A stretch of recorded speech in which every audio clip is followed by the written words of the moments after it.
I mean, I have to believe that hurting her was the last thing you wanted to do, right? That was a question. Yeah, that's right. You know the way he had to think about this shit. I know. When you ask is this a trick question? Yeah, when you ask a dude or say to him, that's the last thing that you want to do, and they're like, and they don't give you an immediate yes.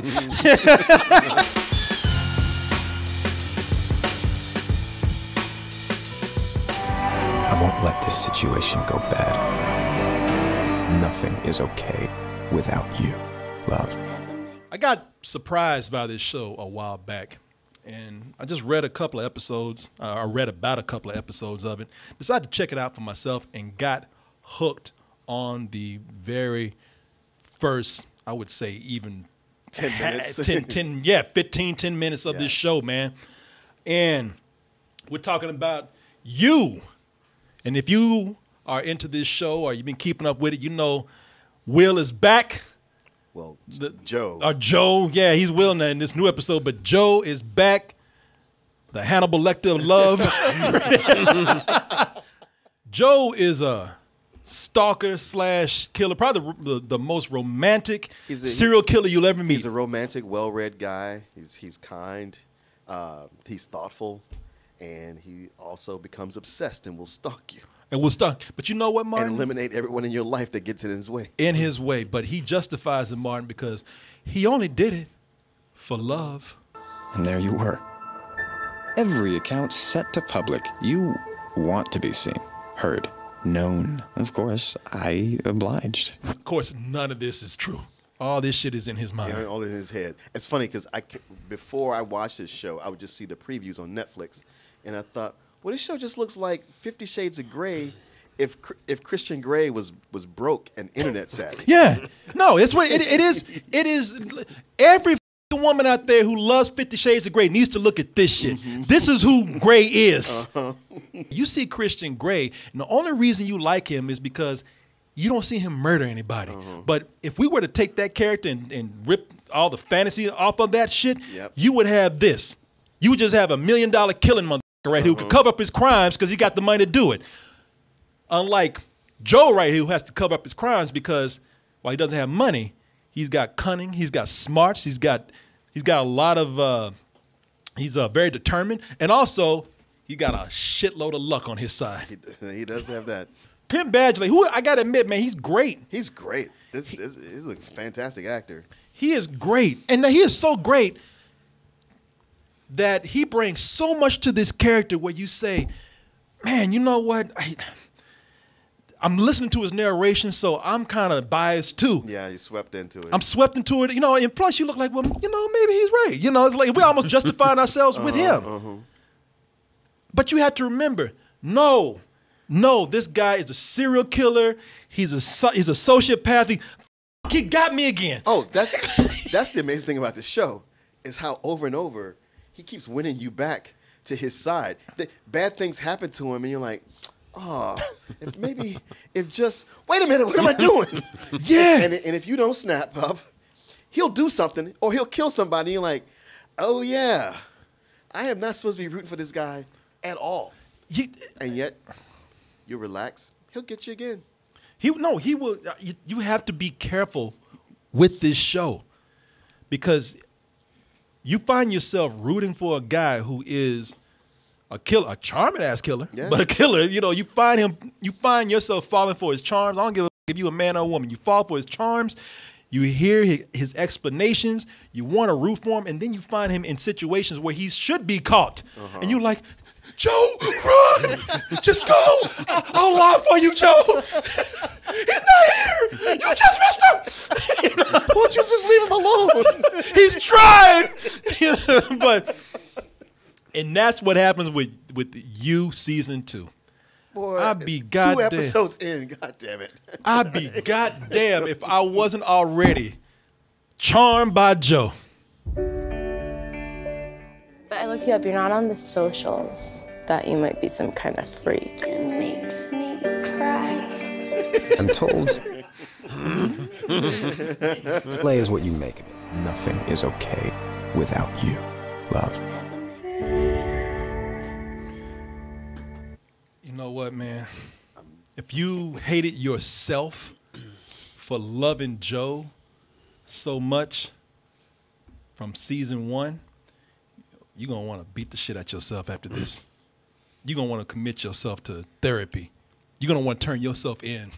You're going to feel like you're an accomplice to a crime watching this show because you want, man, Joe is even more appealing this time. It kills me because this first season ended with me ending up on the feeling sick that I ever rooted for that guy. I was just like, wow, f you, Joe. Now this starts up again, and it presents him like he's an addict who's trying to kick it. I can't help but want that for somebody and want things to work out. Yeah. And then when they get to the second episode and they back the shit up and go like, all right, here's what was the part we didn't show you. Like, God damn it. Yeah.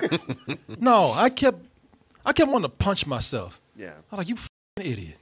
Now I know how women feel. Oh, yeah. When they keep going back to dudes. And I know how women, because I was saying the same shit.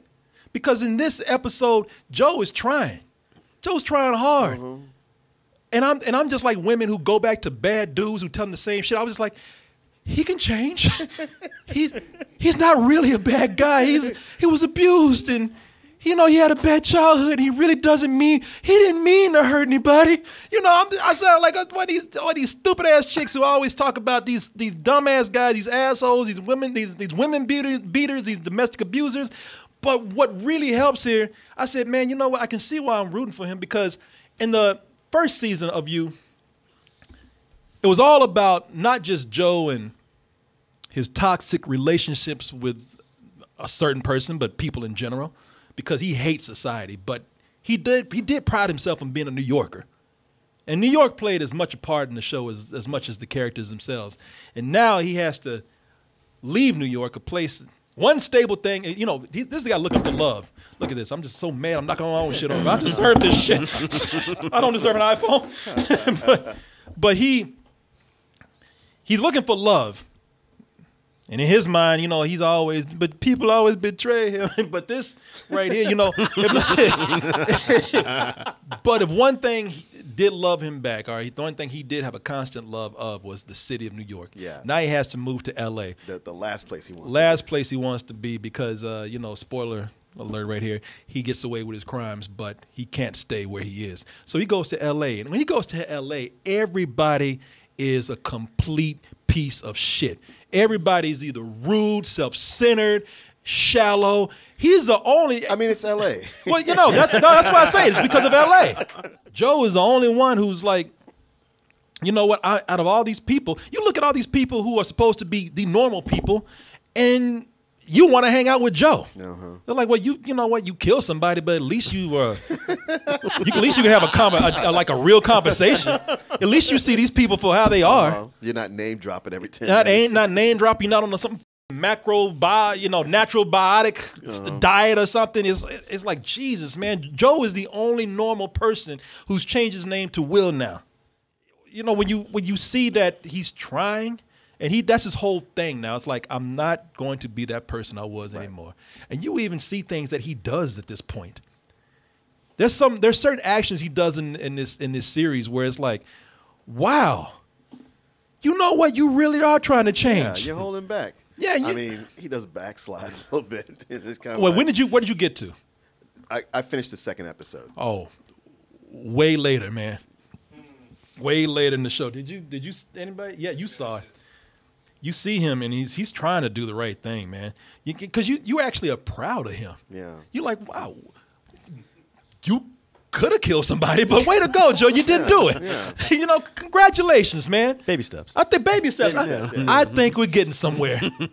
It's just they put you in a moral quandary with him because now they give you a reason to root for him where he's just in a cesspool of fakeness and when you get right down to it, he gets sucked in. Like he's on his way, and with the right person, you feel like, man, he could do it. But he gets sucked into people who are crazier than he is. Yeah, I mean, I don't know how far that's going to go because I'm still in it early. Yeah, you have to wait a while. But already by the second episode, his life is seriously in danger. And they catch you with moments in here. Yeah. By the first episode, there's a moment like, God damn, yeah, you killed that motherfucker right here. Joe, if you want, here's a freebie here. Exactly. That was one where it's kind of like, All right, he was kind of in a position where he had no choice. Yeah. No, you know what? You can't put that on his record. Here's a coupon. Kill that motherfucker, man. The first one, I was like, holy shit. It's L.A. and he gets caught up with a lot of shady people. And if you notice some of the rumors that go on with L.A., they kind of bring it into here. And they bring in some issues from the whole Me Too movement too, that they elaborate on. And so he's surrounded by, it's like, Jesus, man, this is like an alcoholic walking into a bar. I know. You know? I know. That's what I thought too. You know, living on 6th Street. Yeah. Yeah. Where everything's a bar. It's like you're a recovering drug addict and everybody just pulls out weed and cocaine at a party and you're like, wow, the door's locked. I can't get out. Yeah, because your ride is shooting heroin in the bathroom. When you start watching this, you're like, all right. From the very first episode, it seems like they're repeating what they're doing. And by the second episode, and definitely by the third, it's not that they're repeating what they're doing. They're actually doubling down on it. Yeah. And what I mean by doubling down on it is like there are so many things that Joe or Will gets by on. He gets away with so much because of coincidences and luck. Luck is his goddamn superpower.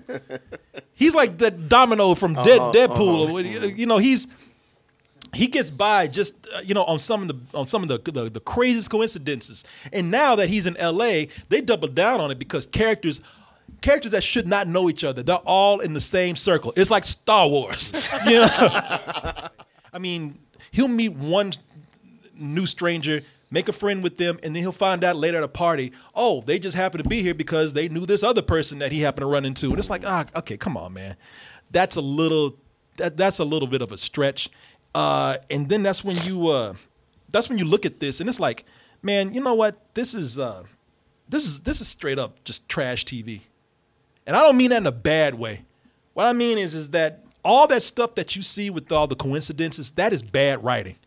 That's what they do for things where, it's they need a quick fix for a soap opera. Yeah. They need to move the plot along in something that is just a sitcom or a soap opera, or, a 30-minute TV show. This is 8 shows in an hour long almost. So all these coincidences, they are straight up trash writing, man. But they know it. They know what they're doing. They know that it is trash, and they realize, all right, people love these narrow escapes that he does. That's funny because I'm watching it with my daughter because we watched the first season together. Yeah, because I was watching it, she kept saying, "Second season, pause it. I'm coming to watch it with you." And and every time with these narrow escapes, we're always looking at each other like, "Ooh, yeah." Are you like me? Run, Joe! So let me ask you this: so from what you've seen so far, from having watched all these shows, these episodes. If you do like those narrow escapes and cliffhangers and all these crazy last-minute subplots that are brought in to help Joe get from one narrow escape to another, that's what I think. That's when I look at it and realize they know what they're doing because they know the trashy formula, but it's all how you structure it. Mm-hmm. You know what I'm saying? Yeah. Even with going to L.A., the whole thing I'm talking about all these people being shitty people in there, they are very well of it. They're almost making fun of the stereotypes in L.A. It's like they're saying you can get away with this in L.A. because everybody's so into themselves, they're not paying attention to what you're doing. Yeah, yeah. But I can also say, watching the first episode where there are the coincidences, people know each other, and it's like, oh, okay, well, a lot of this was convenient, but it's fun. But then with the second episode, they did a backtrack to show how it wasn't so coincidental. He was doing some planning. Yeah, well, they also do that. The research and stalking. They come back and explain some things. Yeah. You're right about that. But a lot of it is just kind of like, man, we just putting it out there and giving people what they want. I mean, so much that, they go with very obvious metaphors. The girl that he's into is named Love. Right. He was chasing metaphorically love in the last show, and now he's literally chasing love in this episode. What they're doing with this show to make you so into it, I mean, it's a drug dealer's mentality. Drugs ain't really good, but we know what to do to get you hooked on it. Mm-hmm. And that's what they do here. They structure it so well to like end on something that you are like, look, man, this is stupid, but I gotta know what happens next. Well, plus, like I said, my weakness is watching movies about people who are just out of control. So this fits right in there. Yeah. With a guy who's trying to not be what he is, and yet, is he trying? It really is not that different from Breaking Bad. If you really think about it, Walter White got a lot of lot of things because he had a super powered brain or something would just happen. But what they did was, the reason why you think about it, it's a little bit just tad bit better written than YouTube, but also they ended everything on the right moment. They put him in so many different binds. You had to wonder, how's Walter getting out of this? How's he going to get out of and this? that's what they do with Will. How is Will going to get out of the lies, the deceit? How is he going to protect somebody that he's really into who probably doesn't deserve it? And wondering how he's going to get out of it, it translates into you wanting him to get out of it. Yep. And you kind of start off not wanting him. Like you said, you want him to get caught. It's like, we don't need somebody like this out on the streets preying on people. No, but I did. Look, I'm not going to lie, and I'm not sorry for it either. You haven't got too far in it, but what they do is they introduce a lot of these stereotypical LA people. And you thinking that they're just going to be there just to make this pretty obvious statement about LA, or it's just going to be a walk-on, funny, humorous type character. You know, they're there for, what do you call it? Comic relief. Yeah, they're there for just comic relief. But those characters end up really being something deeper. There's one that I thought, and I'm not spoiling anything here, but there's a character called 40. The girl that he's interested in, they end up like being people who have more money than you think, and they're also bohemian types. They're types who have problems that only people with money get. They have so much money they get into trouble. And 40 comes in, and they're working at sort of like a Whole Foods type place that the parents own. So he comes in and can just do whatever he wants and say whatever he wants. And you think, okay, this character is going to be like the asshole. Is he going to be the asshole character that Joe's going to have to kill at some point because he's just going to get worse? Or he's going to be the comedic relief and the comedy relief of the show. But I was, and especially when he's first introduced, because just like with LA people. He's the asshole. He's like, who's sort of a comic relief. I had a short film at Sundance one year. Now I'm a nobody, and I got to get people to buy my new script. Just like typical LA problems. And he's always saying what he needs to spout off to people to get them to like him, even though half the shit he says is wrong. As Shakespeare once said, bitcheth was crazy. He never said that. But that's James Scully plays that character. That character actually plays a bigger role in the show and is a lot deeper. And there are other characters like that. They bring back also Joe's ex-girlfriend, Candace, who you saw. That was a big cliffhanger for season 1. I'm getting a little bit of a spoiler right there. But Candace is back, and Candace is like, you know what? I'm going to with you. I'm just going to follow you around. I'm going to just tease you. Am I going to turn you in or am I not? Am I going to let you have this pleasurable moment in your life? I'm going to come in and just make you shit on yourself. And you wonder a lot of things about this game that she's playing. It doesn't really make sense at first. Wait, stop! Don't do this. Stop! But y'all don't run from me. That's what I'm going to do. I'm going to kill your ass.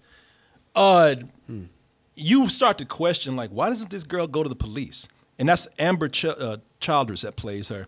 Why is she playing this game with him? If he's that dangerous and you want to protect people, why don't you go to the police? They actually have a great explanation about it. Okay, good. Later in the series, and they also use this to this storyline to go a little bit deeper than what the story presents at first, which is they talk about domestic abuse, violence on women, and also they make a good point of why women who are victims are not believed for a lot of the things that they claim happened to them. Right. Of course, we know not all of it's true all the time, but we can also see why it's such a intimidating thing for them to go and talk to somebody about problems. And they use that and they don't do it in a preachy way at all. No. In fact, they do it as a very matter of fact. Right. I saw something in the second episode where that was being talked about, and the conversation just flipped a completely different way the way it started. It was like, oh, that's rough. Yeah, man. I like that they didn't show a whole lot of the usual spots in L.A. I don't think you see the Hollywood sign one time. Do they not go to the Tarantino diner? You know what? They might. They probably do. Baby steps. They actually, you want to get tacos? But they do show. I'm sorry, they do show the big what do you call it? Hollywood side? No, they don't show the Hollywood side. The observatory. The observatory. Oh, yeah. They do show that, but they don't do. They stay mostly in the, as I said, in the bohemian hipster parts, the more casual parts of L.A. that you go to. There's even a part where they go to Austin. And it's like, F you, that's L.A. Just like, get out of here with that, man. Yeah, they go, we're going to South by Southwest. No, you going down the street and filming this shit. You ain't fooling nobody. And I like the new love interest. Yeah, she's different. Victoria Pedretti. Now, that's the girl who plays Love. Now, if you saw the last episode, or the last season, rather, the love interest he had, they made it complex because, look, she probably didn't deserve things that happened to her, but she was kind of a bitch, too. Yeah, I mean, there were times when I was just like, man, she really sucks. She toyed with him a little bit. Yeah, but then later, yeah, where it ends up, I was like, all right, that didn't need to happen. No. But it's interesting with the first season how he had to work hard through a lot of episodes to win her over, and with this girl's into him right off the bat. Yeah. This girl, he'd had to get into her and work for it, and she teased him. She was playing games with a lot of guys and whatnot. No, this girl. We're not going to say for reasons why, but she is infatuated with his ass right from the beginning. I mean, there's points. Yeah, I thought she was going to flip the script on him. I don't. He's Yeah, I know. Trying to get away from her. Yeah, which he probably deserves. But look, I would never tell anybody to go out and take advice from a serial killer. But if you want to learn how to run some game on a chick, look at it. Look. That's not healthy. Look. I'm just I mean, saying. it's successful. It works. Yeah. It's just not. I ain't saying you got to kill somebody, but I'm just saying you want to learn how to run some game on chick. Look at Joe. Two adults. I mean, I have to believe that hurting her was the last thing you wanted to do, right? That was a question. Yeah, that's right. You know Okay. the way he had to think about this shit. I know. When you ask Is this a trick question? yeah, when you ask a dude or say to him, that's the last thing that you want to do, and they're like, and they don't give you an immediate yes. That means that they did. How about I try not to hurt you, you try not to hurt me? You know, what else is there? Relationships are scary. That's after he told her ass no for a week. And she could not take it. She was cooking cupcakes for his ass every day. She was leaving him little notes, and they were supposed to be friends. Yeah. She was not taking no for an answer. Just tell a girl, hey, look, tell enough no's to them. Then when a woman says no, leave that shit alone. When you tell her no, I know you're in there. I just want to be friends. Open the door, goddammit! I love you. I like her. That actress is really good. She's really sweet. Yeah. Naive. Yeah. I think you'll love to see the way their relationship goes. And you really do fear for her, man. You're like, man, this girl is way too innocent for this dude. Way too. You talk about how you fall for him and everything. In the end, this motherfucker has got to go. Of course. Of course. You don't. I can't even tell you why. You think I'm saying he's got to go because he killed people? No, Mark. Watch the end of this. This motherfucker has to go. They had to make a season 3. He has to die. It's funny because when they got to the end of season 1 and they put in a cliffhanger, I was so like, why are you doing that? That was a perfect one and done. You had season was great all the way through. We had a good resolute ending. Yeah. Don't mess with this anymore. And even with this one, I was like, all right, let's see how they fuck it up. And right off the bat, I was like, wow, they got the old magic. They haven't lost a step. It goes to show you that everybody thought, man, you ain't gonna do nothing with a season 2. Yeah, they did. And at the end, everybody's mad. Everybody's mad. And believe me, it's not for the reason you think. When you see what happens, you like, you have got to fucking die. You have to. I'm tired of you. I was so mad at the end of this. And I was mad at myself for being mad for what I saw and got mad about. God damn, this show is frustrating. And I hate myself every time. It's like again, to compare yourself to a chick, it's like, why did I that dude? I hate myself. I hate myself. He's just gonna go back and do the same thing. But there's some amazing scenes in here, man. There's a scene and there's stuff in here that involves Russian hitman. Yeah. But again, Martin, not like you think. Believe me. I saw some of it. You don't even know. I don't even know. No, you don't even know. Okay. LSD. is involved. Okay. Oh shit, man. There's a crazy parents that come in and get mixed up too. Again, people crazier than him. Crazy parents come in. This show is totally, man, and you feel crazy after watching it. Yeah, I you know, if you listen, I give it a full price, and only if you watched season 1 and you liked it. If you had problems with season 1 because the coincidences were too far-fetched for you, then they get crazier in the second season. But I'd be damned, man, for everything that is wrong with this, they really know how to pull you back in. They really know how to entertain. And they really know how to make you say to yourself, you're going to go to the mirror when it's done, you're going to say, you know what, go f yourself. You're better than this. And the whole time, he's just going to be laughing. Got him.